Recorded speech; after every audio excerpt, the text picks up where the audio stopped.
एक ही पानी का गिलास है,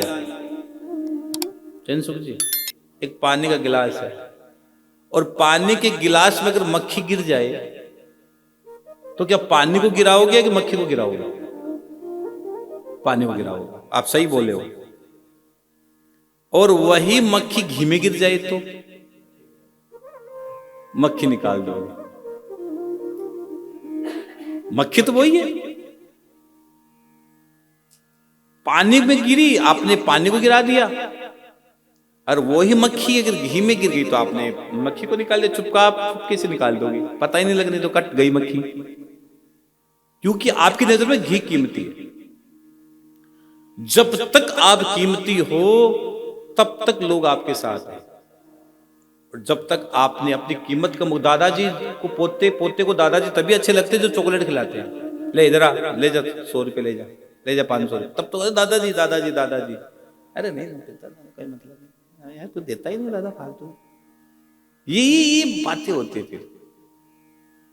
हाँ, दादाजी कुछ नहीं देते, कोई मतलब नहीं, दादाजी अब देते तो हो, दादाजी दादाजी, बच्चे दादाजी दादाजी आगे दादाजी, कीमत है।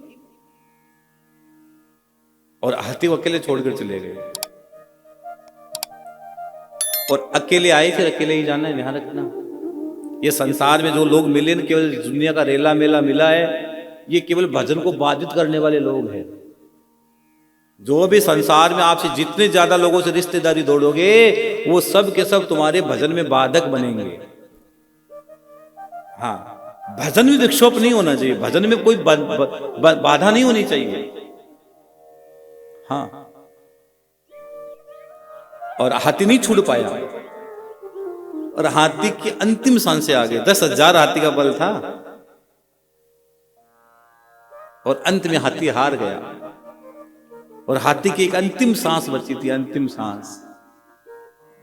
उसने कहा मैं क्या करूं, और अंतिम सांस उसने भगवान हरि को पुकारा, हे अखिल गुरु, हे ब्रह्मांड के नायक श्री कृष्ण, मैं तेरी शरण में हूं, तेरी शरण में हूं, मेरी रक्षा करो, मेरी रक्षा करो, मेरी रक्षा करो।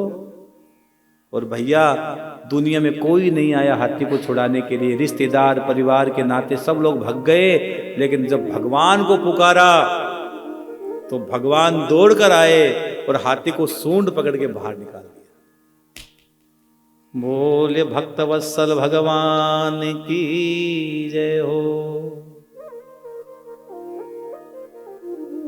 द्रौपदी ने भी पहले अपने पतियों को पुकारा था, सभी को पुकारा था, और अंत में द्रौपदी ने कहा, हे द्वारिकाधीश, मैंने दुनिया देख ली, अब तेरी शरण में हूं। फिर भी भगवान एक क्षण के लिए लेट आए, तो द्रौपदी ने पूछा, गोविंद लेट क्यों? कि बावरी, तूने पहले मुझे द्वारिकाधीश कह दिया था, इसलिए पहले द्वारिका जाना पड़ा, फिर वहां से बदल कर भागना पड़ा यहाँ। क्या करूं, मुझे तो जो भक्त जिस भाव में पुकारते हैं उसी भाव में आना जाना लगा रहता है मेरा, तो उसी भाव में आता हूं। और हाथी की अंतिम सांस थी भैया, और हाथी ने कहा, गोविंद मेरे पास कुछ भी नहीं है पूजा करने को, पत्रम पुष्पम फलम तोयम, या मानसिक पूजा का फल बताएगा। मनसा कर्मणा वाचा, इसे हनुमान चालीसा में लिखा है, मन कर्म वचन, तीनों लिखा भैया। मन कर्म वचन ध्यान जो लावे, मन से, क्रम से, या क्रम भी बताया, और ध्यान से भी। मनसा कर्मणा और वाचा, तो अगर आप मन से भी भगवान की पूजा करते हो, मानसिक पूजा का बहुत बड़ा महत्व है। जैसे कई लोग मानसिक संकल्प लेते हैं, उसके संकल्प की पूर्ति होती है। फिर मानसिक संकल्प का बड़ा महत्व है, मानसिक पूजा का बड़ा महत्व है। और हाथी ने भगवान से कहा, गोविंद मेरे और मेरी पूजा स्वीकार करो, यह आकाश रूपी कमल का पुष्प है। छोटी बात कहा, यह आकाश रूपी कमल का पुष्प तुम्हारे चरणों में समर्पित करता हूं। तो भैया, भगवान उस हाथी की रक्षा की है। अगर आप भगवान को पुकारोगे, प्रभु के नाम का स्तवन करोगे, पूजन करोगे, वंदन करोगे, तो क्या भगवान आपकी रक्षा नहीं करेंगे? आपकी रक्षा करेंगे, लेकिन हमें भगवान को पुकारना पड़ेगा और उसकी शरण में जाना पड़ेगा। जो व्यक्ति गजेंद्र मोक्ष का पाठ सुनता है ना, गजेंद्र मोक्ष बहुत अमोघ चीज है, अमोघ चीज बोलता हूं गजेंद्र मोक्ष को। अगर कोई व्यक्ति की कोई प्रकार की इच्छा रह जाती है, अगर मृत्यु के समय कोई इच्छा रह जाती है, अगर उस व्यक्ति के निमित्त और इच्छा आदमी को वापस लेके आती है। अगर आपकी कोई इच्छा ही रह जाती है तो फिर आपको पुनर्जन्म होगा आपका, क्योंकि उस इच्छा की पूर्ति के लिए पुनर्जन्म होता है। अब कैसी रूप में होगा, कैसे होगा, कहां होगा, ये नहीं जाना जा सकता। ये तो कोई महापुरुष बता पाएगा आपको।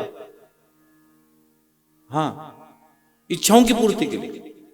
तो अगर आपके पूर्वजों की कोई इच्छा रह जाती है तो उसके लिए गजेंद्र मोक्ष का पाठ करवाया जाता है, ताकि उसकी इच्छाओं का भी पूर्ति हो जाए, इच्छाओं की पूर्ति हो जाए। और इसीलिए मैंने कल भी कहा था, रोज कहता हूं, जो करना है जीते जी कर लेना, अपने हाथों से कर देना। बाद में कुछ नहीं रखा है भाई रे, बाद में फालतू की बातें हैं, इसके अलावा